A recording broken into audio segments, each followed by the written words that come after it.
anak-anak? Selamat pagi. Gimana kabarnya?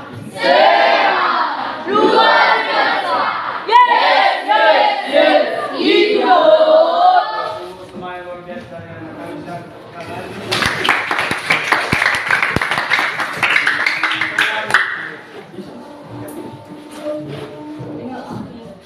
Dirapikan dulu deh kursinya. Udah. Oke, sekarang deh kita akan melanjutkan materi kita minggu lalu. Kita sudah belajar apa materi kita minggu lalu deh? Sekarang kali apa materi kita minggu lalu?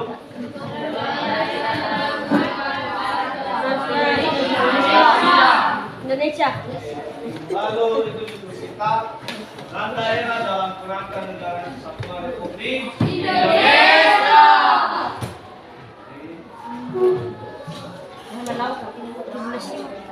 Lalu kita udah belajar tentang daerah dalam kerangka negara kesatuan Republik Indonesia. Jadi, anak kami semua, sebelum kita melanjutkan materi kita bagian C mengenai mempertahankan negara kesatuan Republik Indonesia.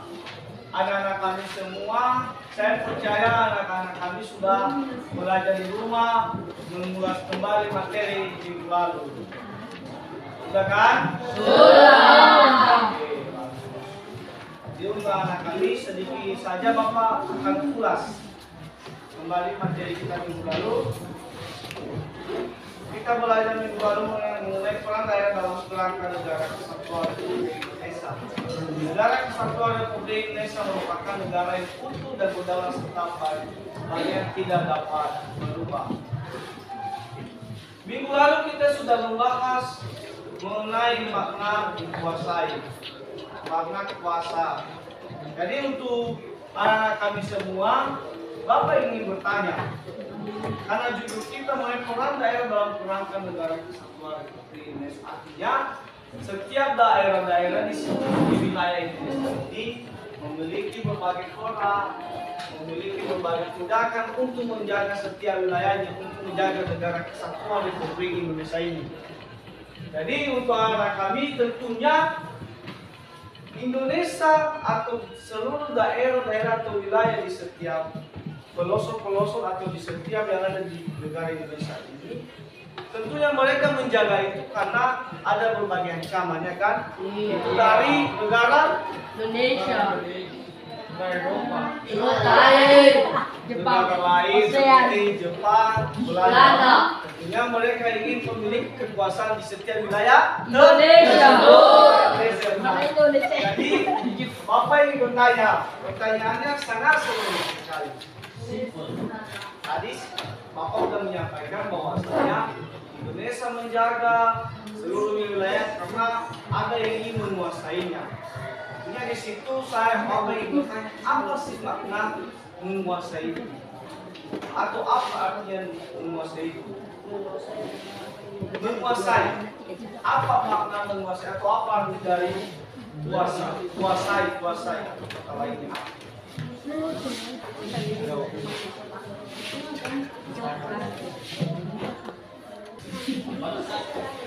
Ayo siapa yang tahu arti dikuasai? Yang bisa saya akan berdiri. Enggak apa-apa nih, salah benar nanti kita akan benar. Ayo siapa yang Makna dikuasai adalah negara memiliki kekuasaan untuk mengatur bumi dan kekayaan alam yang terkandung di dalamnya. Oke, silakan beri tepuk tangan.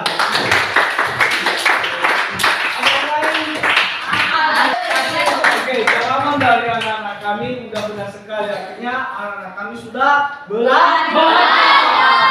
Oke, saya senang juga deh. Karena sudah mendengarkan dan itu harus dilanjutkan. Dan itu yang lain, jangan itu aja yang aktif. Iya. Tadi sudah disampaikan oleh teman-teman kalian, kuasa mengatur oleh negara dinaksukan agar kemakmuran rakyat benar-benar tercapai. Apa tadi yang disampaikan ketiga anak-anak kami itu sangat benar. Jadi itu maksud dari makna dikuasai ini. Kenapa negara Indonesia ini menjaga wilayah-wilayahnya karena untuk mengantisipasi ancaman-ancaman yang dilakukan oleh negara-negara lain untuk mengambil kekuasaan yang ada di Indonesia. Seperti itu mulai dari kekuasaan mengatur bumi dan kekayaan alam hingga sampai kekuasaan mengatur negara. Jadi makanya di sini dikatakan peran daerah itu sangat penting dalam negara kesatuan Republik Indonesia ini. Jadi itu saja untuk mengulas materi kita minggu lalu. Sekarang kita akan masuk dalam materi baru kita. Silakan dibuka halaman 159.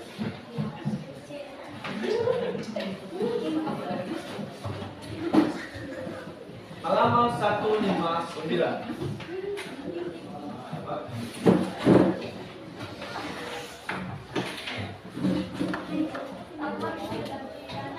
Di halaman 159 itu materi kita pada saat ini mengenai mempertahankan negara kesatuan Republik Indonesia. Baik, sebelum Bapak ingin menjelaskan lebih lanjut lagi materi kita, Bapak akan menyampaikan apa tujuan pembelajaran kita pada hari ini. Tujuan pembelajaran kita pada hari ini itu memahami masalah berkaitan dengan peran daerah tempat tinggalnya dalam kerangka negara kesatuan Republik Indonesia. Para tujuan pembelajaran kita pada hari ini. Nah, kami silakan dibuka halaman 159. Sudah semua. Yang nggak ada buku siapa? Yang nggak ada buku siapa? Siapa yang nggak ada? Siapa yang nggak ada? Ya udah kasih semuanya. Minggu depan nggak ada buku, saya kasih kepada. Boleh.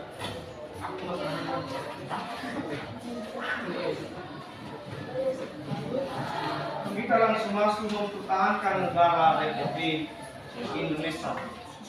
Dikatakan di sini, proklamasi kemerdekaan 17 Agustus 1945 menandai lahirnya negara bangsa atau Natio Sati Indonesia. Sejak saat itu Indonesia menjadi negara yang berdaulat dan berhak menentukan nasib dan arah bangsanya sendiri. Artinya pada tanggal 17 Agustus itu Indonesia sudah bebas dari yang namanya penjajahan, dari yang namanya mengaku-ngaku dan tidak sesuai dengan hak asasi manusia atau hak-hak kita. Contohnya, yaitu dipekerja paksa, artinya tidak ada istilah karena catat udahlah istilah tidak. Tetapi pada saat itu sebelum Indonesia merdeka, Indonesia dijajah betul-betul, mulai dari rakyatnya hingga sampai sisi kekuasaannya, sehingga dikatakan pada tanggal 17 Agustus menandai bahwa negara Indonesia sejak saat itu menjadi negara yang berdaulat dan berhak menentukan nasib dan arah bangsanya sendiri.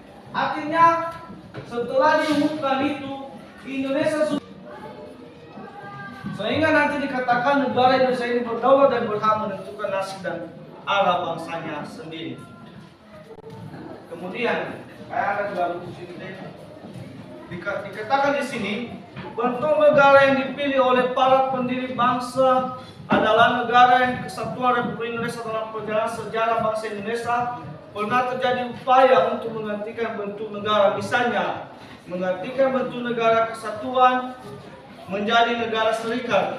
Hal ini terjadi pada tahun 1945 sampai dengan tahun 1050 dengan dibentuknya Republik Indonesia Serikat. Jadi awal terbentuknya Indonesia ini atau awal kemerdekaan Indonesia ini masih banyak kekurangan, masih banyak kelemahan di sana. Salah satunya tadi mengenai nama negara Indonesia ini, negara Republik Indonesia ini.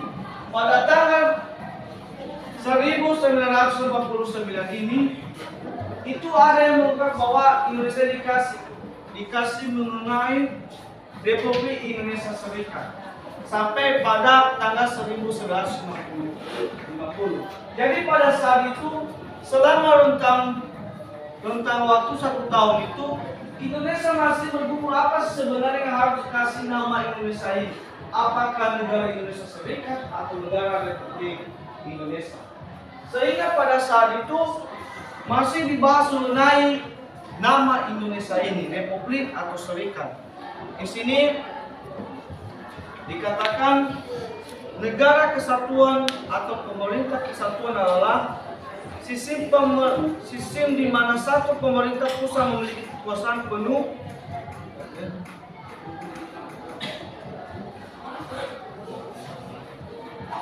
dikatakan si negara kesatuan adalah pemerintah kesatuan adalah sistem pemerintah di mana satu pemerintah pusat memiliki kekuasaan penuh atas semua subdivisi politik lainnya. Negara kesatuan adalah kebalikan dari federasi, di mana kekuasaan dan tanggung jawab pemerintah dibagi dalam negara kesatuan. Subdivisi politik harus melaksanakan arahan pemerintah pusat tetapi tidak memiliki kekuasaan untuk bertindak sendiri. Yang di sini dalam pemerintah kesatuan ini bahwasanya yang memegang sepenuhnya itu sistem pemerintah adalah pusat, itu adalah presiden. Tetapi di lain itu juga di dalam sistem pemerintahan pusat maka ada dikatakan di situ tadi mengenai adanya dalam negara kesatuan pemerintah pusat dapat memberikan sebagian kekuasaan kepada pemerintah daerahnya.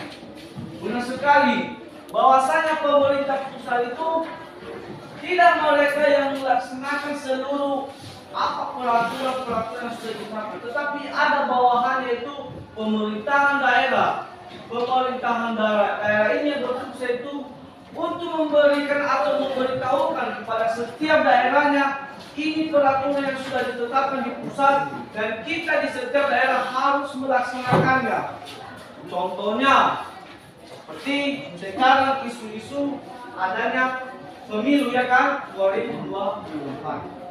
Tentunya di situ tidak langsung pemerintah pusat yang turun tangan untuk menyampaikan kepada masyarakat, tetapi itu diberitahukan kepada pemerintahan daerah, maka pemerintahan daerah akan menyampaikan kepada masyarakat bahwasanya 2024 akan dilaksanakan pemilihan umum.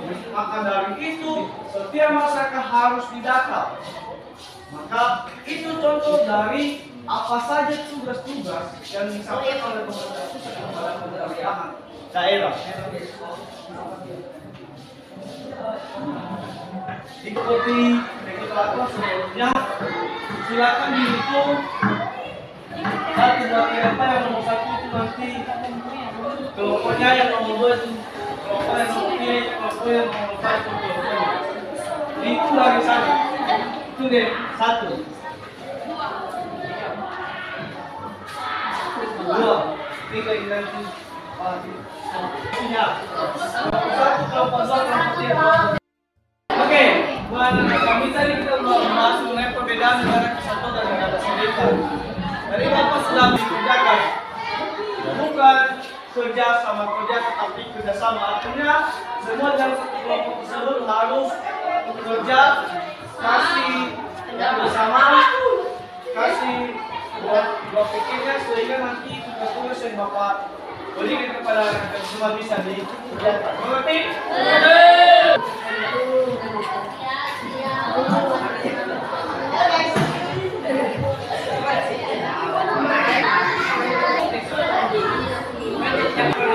semua kalau jawab kan sudah menjelaskan. Nanti saya minta satu kelompok saja untuk membacakan itu hasil dari diskusinya. Kami nanti kelompok 3